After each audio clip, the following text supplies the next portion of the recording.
देखिए इस वक्त कोई अच्छा काम भी अगर आप बुरी नीयत से करें ना तो वो भी बुरा हो जाया करता है। इस वक्त इनका मकसद इस्लाह नहीं है, यानी ये जो इस्लाहात के नाम पे इस्लाह करने की कोशिश कर रहे हैं, ये इस्लाह करने की नीयत नहीं है, ये फसाद पैदा करने की नीयत है।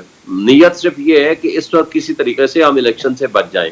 इस वक्त कोई ना कोई अपील, कोई ना कोई रिव्यू, कोई ऐसा तरीकाकार डाल लें जिसके जरिए हम इलेक्शन को मुलतवी करने में कामयाब हो जाएं।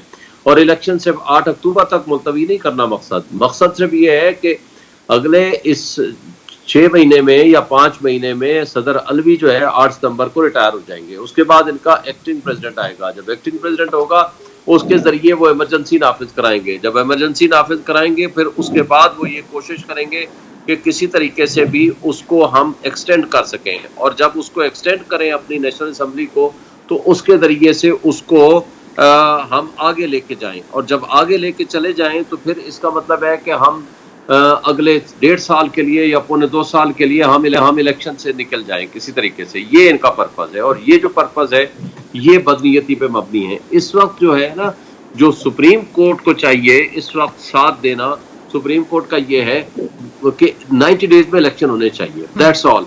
और उस मकसद के लिए जो प्रोसीडिंग्स है, हाँ ये अलग बात है कि हमारा मुतालबा माजी में रहा है, आज भी हम ये मुतालबा करते हैं कि उसके लिए कंसेंसस पैदा करें। सुप्रीम कोर्ट रूल्स मौजूद हैं, और जो कल 2 रुकनी बेंच ने भी कहा है कि सुप्रीम कोर्ट सारे जज साहबान बैठ जाएं, इसमें पार्लियामान को भी तमाम पॉलिटिकल पार्टीज बैठते, जुडिशल इस्लाहात की जरूरत है और उसमें करें, जिसमें सबसे इंपॉर्टेंट एस्पेक्ट है कि अपॉइंटमेंट ऑफ दी जजेस कैसे करने हैं। जब तक उसको आपने नहीं ठीक करना, उसके बाद ये सारे से बेंच बनाना, और 184(3) को आपने कर दिया।